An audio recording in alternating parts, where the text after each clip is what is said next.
Oftentimes at the Goodwill bins, things are looked over. I know that I've looked over many items that can bring in money as a reseller. But on today's adventure to the Goodwill bins, once I saw this box full of this thing, I knew exactly what it was, and I knew that it was going to make me some money.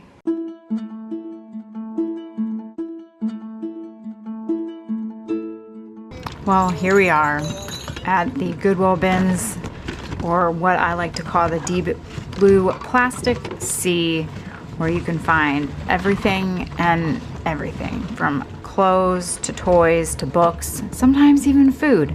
It just depends on the day. I love guinea pigs. Why, yes, I do. I actually found a book that's worth flipping and picking up here, so stay tuned to see what that book was. I didn't catch it on camera, but lots of books. They started reorganizing their books into actual just book bins, which is nice, instead of having to dig through shoes to get to the books or clothes to get to the books. So lots of books, VHS, it's all here. I found this box. This was in a new bin. It was just being pushed aside. The bin had just come out, and I knew immediately what it was. These are all shampoos, conditioners, soaps, body washes from the Disney resorts. And I know that they sell for a good amount of money. So I'm going to pick up the entire box. We even have some shower caps. Man, this brings me back to Disney. So here you can see it depends on the day on how many you have in a lot. But if you have the Made in USA Disney Resort shampoos, then you are in for a treat, because they are consistent sellers online. And I have a whole shoebox full of them. So back to the bins. This bin was just full of yarn, and it was funny because people were getting it caught in their shopping carts on their items. It made it rather difficult to kind of dig through it, and that's just what happens. Oh, my heart hurt when I found that shiny bright tree topper ornament box, but no ornament to be found. You have your plates, your hangers. I always say the worst things to find in the bins to move around are Christmas trees. To me, those things are, and lights, and Christmas tree lights. I think those two items are difficult to dig. What is this? 1, 2, 3. Oh my gosh, I move a book, and it's like the Cabbage patches right in the bins. I couldn't believe it. This was a new bin that had been looked through. I didn't get to it when it first came out. I'm assuming either someone just dumped them all in there, or they dumped something out and they were in there, but I was shocked to find all those little vintage Cabbage Patch figures in one little spot. So I always dig around and make sure I'm not missing any, because when you find one of one thing, you usually find more. Now, the comps on them aren't crazy, but they are, again, consistent sellers, and because I have a decent amount of them, I probably can put them all in one lot. I think mine are from the 80s and also the 1990s. We have a whole bin o' plush party gator. Let's party at the Goodwill bin. So you can see the Goodwill tags on here. So these were items that were at the Goodwill store and then they did not sell. So they get sent to the bins. Some Goodwill bins are just Goodwill store rejects, non-sellers. My bin location is both Goodwill non-sellers and then fresh donations that have not been to the stores, and that's what people really like to dig through, myself included. But hey, you got lots of plush. If you need a stuffed animal for your dog, your cat, come on over to the Goodwill bins and you can get them for a lot cheaper than you would at the pet shop. You just gotta wash it first and make sure that it's safe. So here's my little collection of the Cabbage Patches that I found. Just a wide assortment. Some of these I did have when I was growing up. They usually came in a little case that you could carry around, so you can bring your Cabbage Patches wherever you went. But a nice surprise, just hiding under a bunch of other stuff in the bins, and that's why you gotta dig and see what you can find. We also got some of those old little clothespins in the clothesline. I also found this is a BTS bag, and I got this for my cousin. Again, a Goodwill reject. I just wanted to show you a little bit of the clothing bins. Most people shop here for clothing, a lot of vintage resellers and also those that sell other brand name clothes, and then again people that just want to pay a heck of a lot less for their clothing than they do at the store. It just takes time and patience if you are shopping both for yourself and or for reselling. You have to know labels and kind of be at the right place at the right time when a new bin comes out to see what you can find. I did find one clothing item for me today, but nothing for reselling, just to wear around the house and be comfy in. Well, I say that that was a pretty successful trip to the bins. It was crowded. They had new layout again, new ways that they bring the bins in, and every single time we go there, it is completely different than the time before. So it's always keeping you on your toes. But I think I did rather well. The first item that I saw, I'm not sure if I caught that on video. I think I may have if I wasn't in time lapse or like taking photos instead with my GoPro, was this Taboo, The Art of Tiki paperback book. This location of the bins, they have, you know, their avid book scanners that can do really, really well there. Some of them don't scan, they just can tell right away. They recognize familiar titles, familiar authors. I myself, I do have to scan. This looked rather interesting, and when I scanned it, it had some that were currently listed. I think one was up for $32.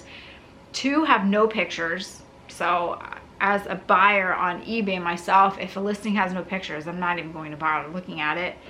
And then I think there were two more that had it between $40 and $50. When I went to the solds, the most recent one sold for I think $28 with bids. So in total at the bins, I spent $13.06.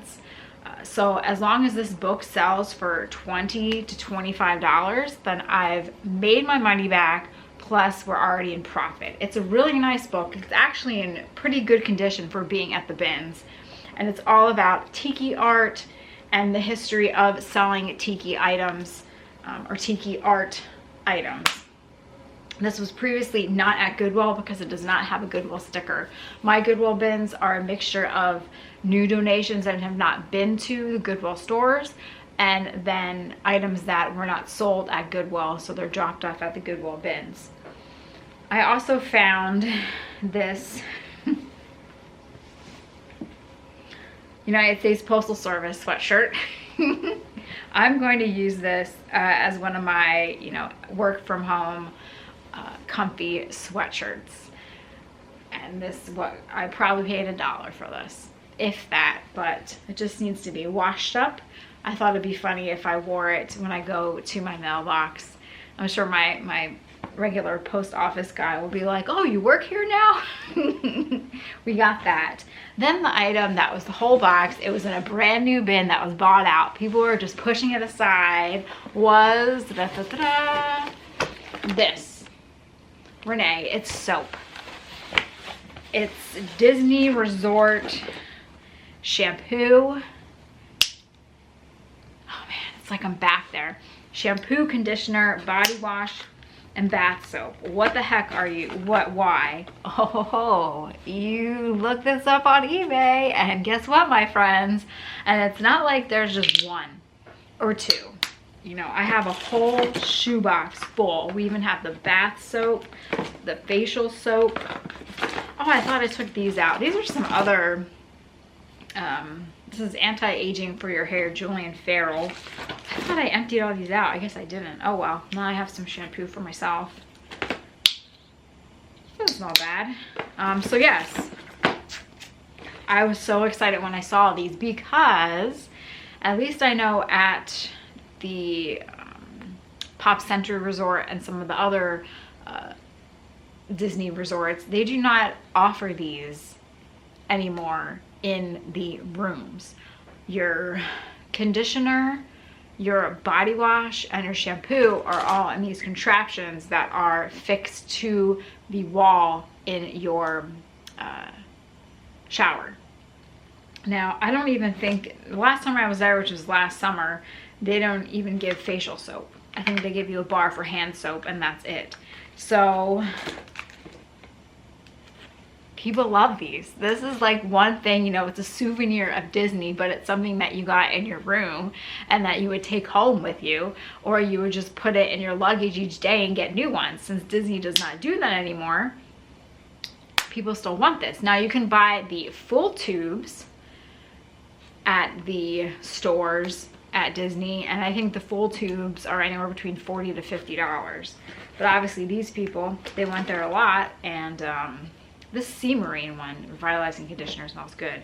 Now they also used to have an orange, I think it was an orange blossom, and that was before this scent came along. And people want to remember the smell of that too, so they buy those. So there's some other body bars. Yeah, they essentially saved every time they went to Disney. Put it in your suitcase. So I got the whole box. I was really excited, and I think that these should do, you know, I'll make some good money on all of these. Lot them up, we'll be good to go. So that was a pleasant surprise. People were just pushing it aside, and I knew right away. Now I do miss other things, but then I know about some things that other people might not know about, and that's when you come away with the goods. I also surprisingly found there was like a whole little grouping of the vintage Cabbage Patch dolls. Now I had these little figures when I was little too, so I recognized them right away, but they were all lumped together. So I don't know if someone had them and then dumped them off, or they were emptied out from a case, no idea. But I got a whole little pouch of them. I remember the doctor one. Where was she at? And this girl, the one in the little towel. I didn't look these up. I'm just buying them because of the nostalgia, and you know, if they don't sell for a lot on eBay, then take them to the flea market. Someone else that collects the, you know, retro toys from the 80s and 90s are definitely going to pick these guys up. So I got those, and then I found this has to go to my cousin. It's a thank you. This says 2018, 2019 little satchel, and this is a BTS, the K-pop group BTS. I don't know if that's Jungkook's. This is so bad. If that's Jungkook's little animal or if it's Jimin's. One of the K-pop groups, they often have animal figures, cartoon characters, I guess, that represent each member of the band. And so this is one of those. My little cousin will know. But this is really cute. It was originally at Goodwill for $2.99, and again, maybe I paid, I don't know how much for this, 25 cents, if that, lumped with everything. So she'll love that. I wonder if this is from their store. There's actually a BTS store in New York City that's dedicated just to all BTS character stuff. I wish they had that for Stray Kids. I really like Stray Kids. I feel like I'm a teenager again with like New Kids on the Block with how much I really like the Stray Kids. So after my little Stray Kids rant, yeah, $13.06, and I think I did rather well today. Now they weren't, you know, huge pickups. I'm not walking away from the Goodwill Bins a millionaire, but really easy flips. This, the soap, the Cabbage Patch characters. You know, I think it was a good day. I think it was a good day. I didn't come home with a cart full, but I went and I was able to dig around, have fun, and come back with most definitely making some money off my purchases today. And that is great. So, a successful trip to the Goodwill Bins. Hopefully more of those in the future. And I hope that you enjoyed this. And if you are going out and about to your Goodwill Bins, I wish you luck. Perhaps you'll stumble upon something that you recognize right away, and you either collect it, you resell it, or you research it, or you can gift it to someone that you know will appreciate it. And that's always fun when you can do that on a Goodwill Bins trip. Thanks so much for watching. Have a great day, and I will see you all next time for the next adventure here at Paper and Moose.